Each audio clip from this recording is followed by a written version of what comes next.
February 12, 1945. Eastern Poland, 12 kilometers south of the Vistula crossings. The temperature is -11 Celsius, and Corporal Dmitry Belov can see his breath condensing on the rear sight of his Mosin-Nagant M38 carbine.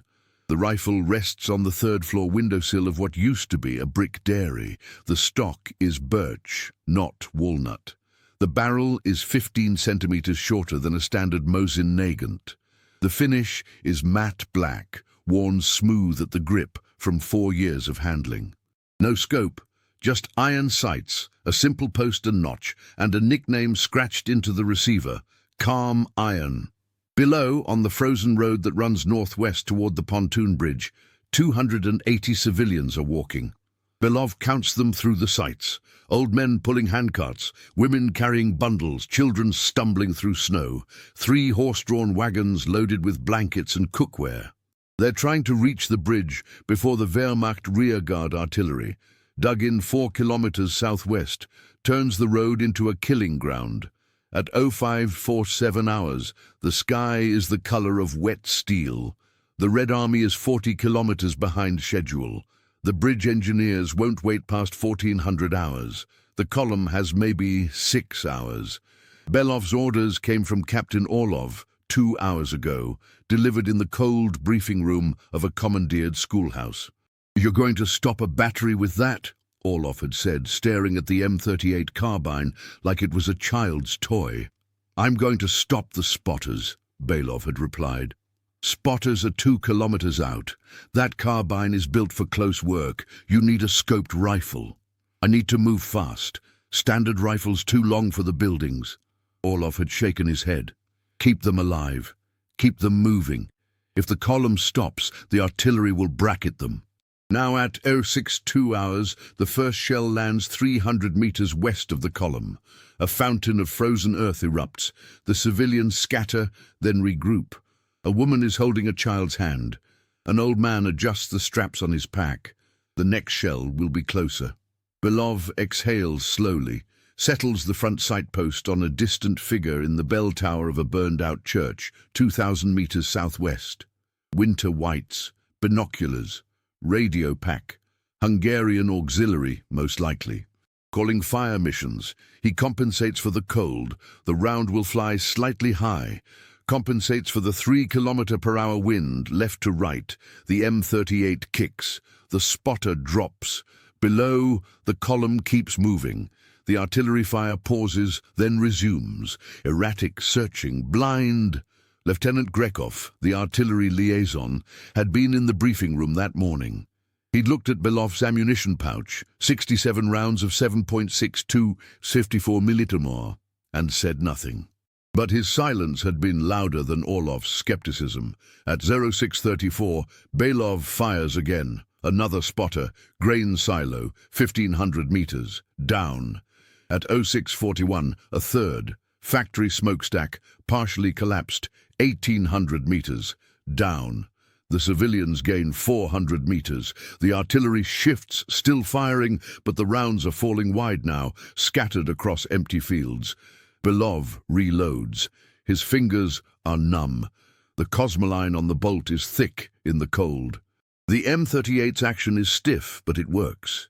In the distance, through the iron sights, he sees movement. Not spotters. Infantry. 6 men moving toward his position in a loose file. German reconnaissance squad, led by an Obergefreiter who isn't stupid. They've triangulated his shots. They know roughly where he is. He has maybe 8 minutes before they reach the building.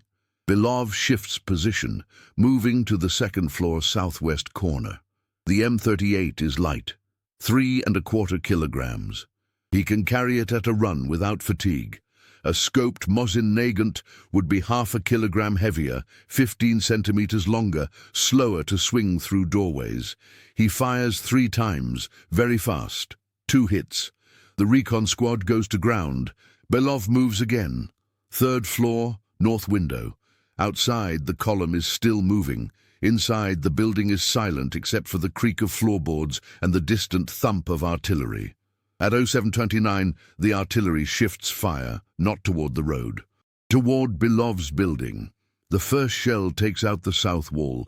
Brick and mortar explode inward. The second shell collapses the eastern staircase. Dust fills the air. Belov is now on the third floor with no way down except a 12-meter drop into rubble. He keeps firing. Fourth spotter, church ruins, different angle, 2,200 meters. The man is crouched behind a broken column, radio antenna barely visible. Belov adjusts for distance, for the way cold air makes the bullet drop less than summer heat would. The M38 has no scope, no rangefinder, just the simple iron post and notch. He fires. The spotter falls. The artillery fire becomes erratic again, blind salvos scattered across frozen fields. At 0753, Belov realizes something. He's not stopping the battery. He can't. They have 16 guns. Even blind, they can saturate the area with enough shells to eventually bracket the column. But every minute he keeps the spotters down is another minute the civilians aren't zeroed, aren't targeted, aren't killed. He has 31 rounds left. Back at the schoolhouse that morning, Sergeant Volkov, a veteran sniper with a scoped Mosin-Nagant and 43 confirmed kills, had watched Belov clean the M38 carbine with a rag and gun oil. No scope, Volkov had said. It wasn't a question.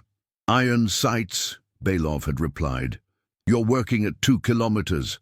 Iron sights are for close range. Iron sights don't fog, don't break, don't need adjustment. Volkov had paused, then nodded once. You move faster with that. That's the idea. Now, trapped on the third floor, Belov moves to the west window. Below, the German recon squad is regrouping. They're 300 meters out, moving through the ruins of a grain warehouse. If they reach the building, the mission ends. Belov fires twice. One hit. The squad spreads out, finding cover. He moves to the north window. The column is now 1. 8 kilometers from the bridge, a cart loses a wheel. People stop to help. The artillery finds the range. A shell lands 40 meters left. Snow and frozen mud erupt skyward. The column hesitates. Belov fires again. 5th spotter, farmhouse roof, 1,900 meters down. The artillery pauses, then resumes blind and scattered. At 0811, a mortar team begins firing smoke rounds, not toward Belov, toward the spotters' replacement positions. The smoke drifts northeast, thick and grey. Belov loses sight of the road. He can hear the civilians, cartwheels on frozen ground, voices calling to each other, a child crying, but he can't see them. He keeps firing. 6th hit, 7th. He's aiming at muzzle flashes now, at the faint glow of signal lamps through smoke, at movement he can barely distinguish from shadow. The M38's iron sights are useless in smoke. He's working on sound, on intuition, on the years he spent as a hunter in the forests near Smolensk before the war. Captain Orlov had asked him once, months ago, why he refused a scoped rifle. You hit more with a scope, Orlov had said. I hit enough without one, Belov had replied. And I don't need to stop and adjust parallax. Don't need to worry about lens glare. Don't need clear weather. You're limiting yourself. I'm using what I know. At 0826, the smoke begins to clear. Belov can see the column again. They're moving, slowly. The bridge is less than a kilometer away now. Engineers are waving them forward. The building beneath him groans. Not from artillery, from fire. The lower floors are burning. Heat rises through the floorboards. Belov can smell smoke, burning timber, melting tar from the roof. He has maybe 4 minutes before the structure collapses. He fires 8 more rounds in 90 seconds, methodically, into positions he can no longer confirm. Then he slings the M38, climbs out the north window, grabs the frozen drainage pipe, and slides. The pipe holds for 3 meters. Then it tears free from the wall. Belov falls, hits the ground hard, rolls, runs. Behind him the dairy collapses in a roar of timber and brick. At 0904, Belov reaches a new position. A wrecked rail car, overturned and half buried in snow near the abandoned switching yard east of the road. From here he can see the pontoon bridge. The civilians are crossing. Engineers in Red Army greatcoats are waving them forward, counting heads, keeping them moving. He can also see the artillery battery, finally visible at extreme range, 2,100 meters southwest, canvas tents, smoke rising from heating stoves, radio antennas. The guns themselves are dug in behind earthworks, barrels elevated. Belov has 18 rounds left. The M38 carbine is not accurate at this distance. Doctrine says so. The manual says so. Sergeant Volkov, with his scoped rifle and perfect groupings at 1,000 meters, would say so. Belov fires anyway. Not at the guns, at the command post. A canvas tent with a chimney pipe, smoke curling into the grey morning sky. Radio antenna mounted on a wooden pole. Officers inside, planning fire missions, receiving reports from spotters who are no longer answering. He fires 6 rounds, slowly, letting the barrel cool between shots. The M38 heats fast, short barrel, high rate of fire. He compensates for drop, for wind, for the limits of the weapon. On the 4th shot, something inside the tent explodes. Ammunition, radio, fuel can. Belov doesn't know. But the artillery fire stops. At 0931, a runner reaches the overturned railcar. Private Sokolov, 18 years old, breathing hard. "Captain wants you back at the schoolhouse," Sokolov says. "The column?"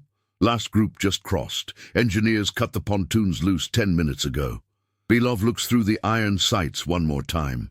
The bridge is drifting downstream. The column has disappeared into the tree line on the far bank. 263 people, according to Sokolov's count. 17 didn't make it, shelling on the approach road before Belov took position. 14 confirmed kills, Sokolov adds. Spotters. Lieutenant Grekov is writing the report now. And the command post. They're calling it unverified. Belov says nothing. He slings the M38, checks the action one more time. The bolt is smooth now, warmed by firing. The barrel is hot enough to raise steam in the cold air. At the schoolhouse, Captain Orlov is standing in the briefing room with a map spread across the table. Lieutenant Grekov is writing. Sergeant Volkov is cleaning his scoped rifle by the window. 6 hours, 14 minutes, Orlov says without looking up. You kept them moving. The carbine worked, Belov says. The carbine isn't designed for counter-sniper work. It worked anyway. Orlov finally looks at him. There's something in his expression Belov can't quite read. Not approval, not skepticism. Something closer to careful neutrality. The report will say effective suppression of enemy observation, Orlov says. Grekov is keeping the numbers vague. Why? Because if we report that one man with a carbine stopped a battery's spotters for 6 hours, someone at division is going to ask why we're issuing scoped rifles at all. Volkov stops cleaning his rifle.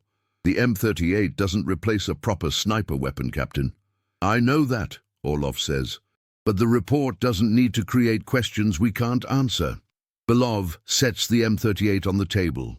The carbine is scratched, worn, covered in brick dust and cosmoline. The birch stock has a crack near the rear sling mount. The iron sights are perfectly aligned. 263 civilians, Belov says quietly. That's the only number that matters. Orlov nods once. Dismissed, Corporal. Outside, the sky is clearing. The temperature is rising, maybe -8 now. Belov walks to the armory, returns the M38 to the rack, signs the logbook. The carbine will be cleaned, inspected, reissued. Probably to a private who'll use it for close quarters work in the rubble of Berlin. It won't be called Calm Iron anymore. The nickname will disappear with the reassignment, but for 6 hours and 14 minutes, it kept 263 people alive. Do you think you'd trust the official methods, or trust what your own hands and eyes tell you works? Comment which side you'd choose. And share this episode with someone who loves real human stories from history. 3 days later, Lieutenant Grekov is still thinking about the numbers. He's in the artillery liaison tent, 16 kilometers north of the Vistula, reviewing after-action reports from the February 12th engagement. The paperwork is routine.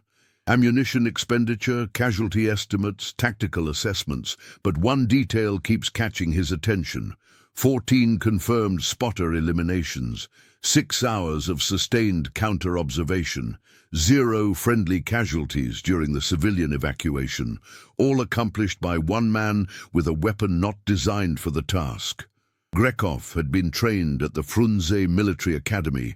He knows doctrine. Sniper rifles should have scopes, long barrels for accuracy. Careful, deliberate shots from fixed positions. The Mosin-Nagant M38 carbine violates every principle, and yet he pulls out his field notes from that morning. Wind conditions, 3 kilometers per hour, variable.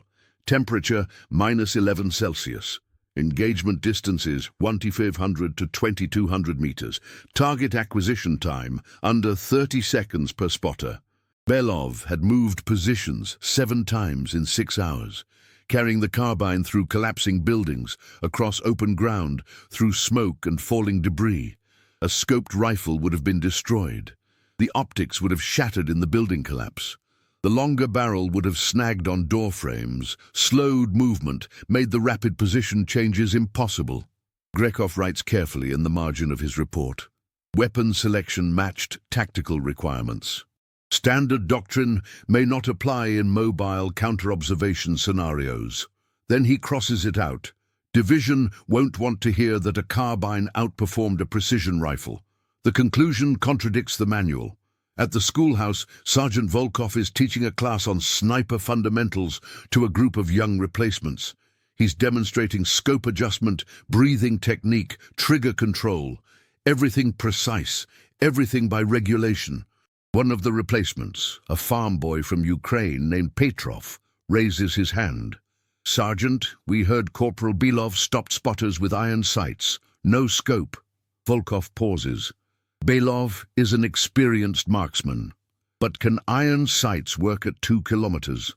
With the right shooter under specific conditions, yes. Should we train with iron sights too? Volkov considers the question. He'd watched Belov clean that carbine before the mission. Watched him check the action, test the trigger pull, verify the sight alignment with nothing but a visual inspection and muscle memory. No tools, no measurements, just familiarity built over years. "You should train with what you're issued," Volkov says finally. "But you should also understand that equipment doesn't make the shot. The shooter makes the shot." Petrov nods, but Volkov can see he doesn't fully understand. None of them do. They're thinking about the carbine, about iron sights versus optics, about technical specifications. They're not thinking about what Belov actually did that morning. He didn't outshoot the doctrine. He ignored it entirely, chose the tool that matched the mission, not the tool that matched the manual. At 18:20 hours, Belov is in the mess hall, eating black bread and weak soup. Private Sokolov sits down across from him. "I told my father about the evacuation," Sokolov says. "He's a factory worker in Leningrad, builds rifle parts." "What did he say?" "He said the M38 carbine isn't supposed to be accurate past 500 meters. Belov dips bread into his soup. It's accurate enough. But the specifications assume you're firing from a bench rest in perfect conditions," Belov says. "I wasn't on a bench rest. I was in a collapsing building, moving every 3 minutes, working through smoke and debris. The carbine kept working. That's what mattered." Sokolov is quiet for a moment. "Captain Orlov said the report is being filed as suppression, not elimination." "I know. Doesn't that bother you?" Belov finishes his soup. 263 people crossed that bridge. The report can say whatever division needs it to say. But later, alone in the barracks, Belov thinks about the morning of February 12, 1945, the way the M38 had felt in his hands, light, responsive, reliable. The way the iron sights had stayed true even after the building collapsed, even after the fall, even after firing 67 rounds in 6 hours. He thinks about the civilians, the sound of cartwheels on frozen ground, the woman holding the child's hand, the old man with the handcart. The doctrine said he needed a scoped rifle. The manual said iron sights weren't sufficient. The specifications said the carbine's shorter barrel reduced accuracy. But the civilians crossed the bridge. April 3rd, 1945, Berlin. The Red Army is fighting block by block through the city's outskirts. Captain Orloff is in a captured Wehrmacht administrative building, reviewing sniper performance data compiled by Lieutenant Grekov over the past 6 weeks. The numbers tell a story Orloff doesn't want to hear. Mobile engagements, M38 carbines showed 23% higher target acquisition speed than scoped rifles. Urban combat, M38 carbines sustained 67% less equipment damage in close quarters movement. Variable conditions, smoke, debris, rapid position changes. M38 carbines maintain operational effectiveness. Scoped rifles show degraded performance due to optical damage and calibration loss. Grekov stands across the desk, waiting. "These numbers can't be right," Orlov says finally. "I've verified them 3 times, sir. Belov's engagement on February 12th wasn't an anomaly. We've had 7 similar scenarios since then. Carbines outperform in mobile counter-observation. The doctrine assumes static positions and ideal conditions," Grekov says quietly. "Most of our engagements in Poland and Germany have been neither." Orlov sets down the report. Outside, artillery rumbles. Somewhere in the distance, a building collapses. "If we send this up the chain," Grekov continues, "someone will ask why we're training snipers exclusively on scoped weapons when half our tactical situations favor iron sights and maneuverability. And the answer is, because that's what the manual says, not because it's always right." Orlov is silent. He thinks about the morning of February 12th. The way he'd stared at Belov's M38 carbine like it was inadequate. The way he'd questioned whether a weapon without a scope could accomplish the mission. 263 civilians had crossed that bridge because Belov ignored the manual and chose the right tool for the job. "What are you recommending?" Orlov asks. "Tactical flexibility," Grekov says. "Train snipers on both systems. Let them choose based on mission parameters, not doctrine. Division will never approve that. Then we keep filing reports that say suppression instead of elimination, and we keep watching good shooters use the wrong equipment because the manual told them to." Orlov picks up the report again, reads through the numbers, engagement distances, target acquisition times, equipment survival rates. The data is clear, undeniable. But admitting it means admitting the doctrine is incomplete, means questioning the training pipeline, the equipment distribution, the assumptions built into every sniper manual printed since 1932. "File it as a field observation," Orlov says finally.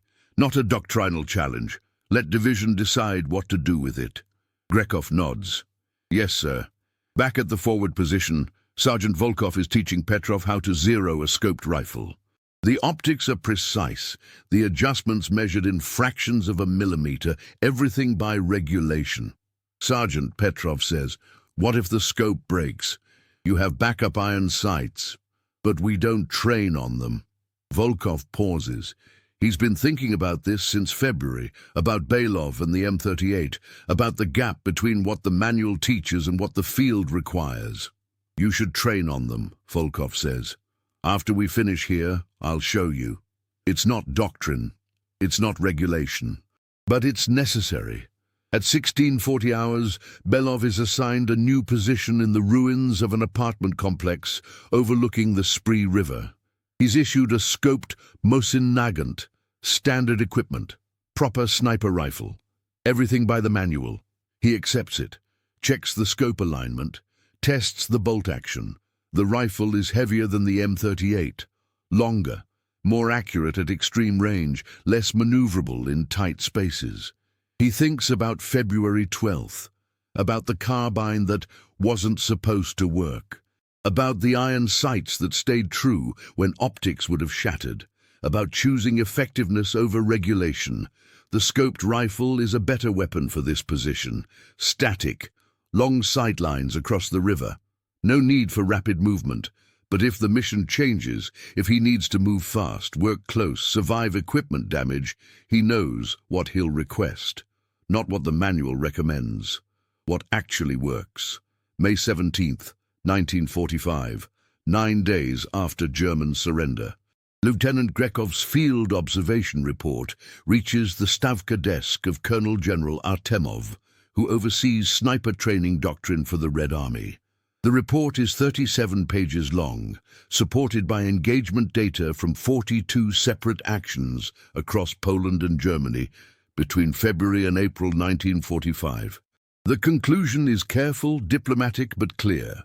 Tactical environments requiring rapid mobility, equipment durability, and close to medium-range target acquisition show measurably superior outcomes when using M38 carbines with iron sights versus scoped Mosin-Nagant rifles.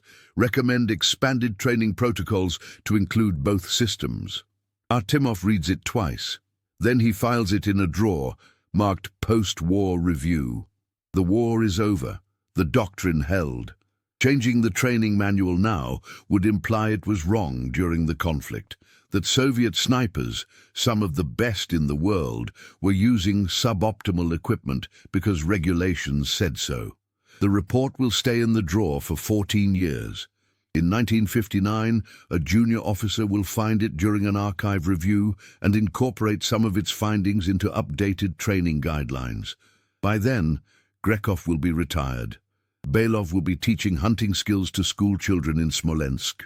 The M38 carbine Belov used on February 12, 1945, will have been lost in a river crossing in April, carried by a private who never knew its history.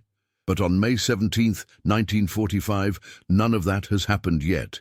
Belov is in a displaced persons processing center outside Berlin, helping coordinate the return of Soviet civilians who'd been held in German labor camps. He's not carrying a rifle anymore. The war is over. He's a soldier without a combat role, waiting for demobilization orders. A woman approaches him. She's maybe 60 years old, thin, wearing a threadbare coat. She's holding a child's hand, a girl, maybe 7. "Are you Corporal Belov?" the woman asks. "I am." "We crossed the Vistula on February 12th, the pontoon bridge. You were the one shooting." Belov doesn't know how she knows this. Maybe someone told her, maybe she guessed. He nods. "My daughter and granddaughter," the woman says.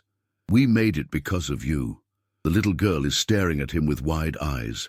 She doesn't understand the war, doesn't understand what happened that morning. She just knows her grandmother is crying. Belov crouches down, eye level with the child. "What's your name?" "Anna," the girl whispers. "Anna, you're very brave. You walked a long way." The grandmother is fumbling with something in her coat pocket. She pulls out a small cloth bundle, unwraps it carefully. Inside, a piece of black bread, carefully preserved, wrapped in wax paper. "I saved this from the crossing," she says. "I wanted to give something to whoever kept us safe. It's not much." "It's enough," Belov says quietly. He takes the bread. It's hard, stale, probably inedible, but it's real. It's proof that February 12th happened. That 263 people walked across frozen ground and lived. Later, back at the barracks, Belov wraps the bread in his field kit. He'll carry it home to Smolensk, keep it in a drawer for 30 years, show it to his grandchildren when they ask about the war. He'll tell them about the morning he used a weapon that wasn't supposed to work to protect people who had no other protection. About choosing effectiveness over doctrine. About how sometimes the best tool is the one you know how to use, not the one the manual recommends. He won't tell them about the report filed by Lieutenant Grekov, about the data that proved him right, about the institutional silence that followed. He'll tell them about the woman and the child and the bread, because that's what survived. Epilogue. In 1963, a Soviet military historian named Konstantin Petrov is researching sniper tactics during the final months of World War II. He finds Grekov's report in the archives, reads it with increasing interest, and publishes a brief academic paper titled Tactical Flexibility in Counter-Observation Operations, 1945. The paper is read by maybe 200 people. Most are military historians. One is a retired sergeant named Volkov, who clips the article and mails it to Belov with a short note. We were right. Took them 18 years to admit it. Belov reads the article in his kitchen in Smolensk. He's 52 years old now. He teaches woodcraft and marksmanship to local children. He hasn't held a rifle in combat since May 1945. The article mentions the February 12th engagement in one paragraph. Anonymous Soviet sniper, M38 carbine, 14 confirmed eliminations, civilian evacuation protected, no names. No details about collapsing buildings or extreme-range shots or the smell of burning timber. Just numbers. Belov folds the article, puts it in the drawer with the piece of bread. Both artifacts from the same morning, both proof that doctrine isn't the same as truth. The M38 carbine he used that day, serial number lost, nickname forgotten, was reissued 3 times after April 1945.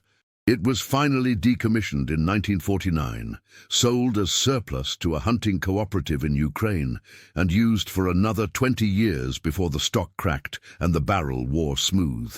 Nobody knows what happened to it after that.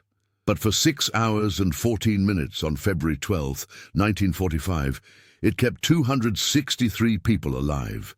And that's the only specification that mattered. If this story reminded you that sometimes the best solutions come from those willing to break the rules, subscribe to the channel, tell us which country you watch from, and invite someone to revisit history with us in the next story.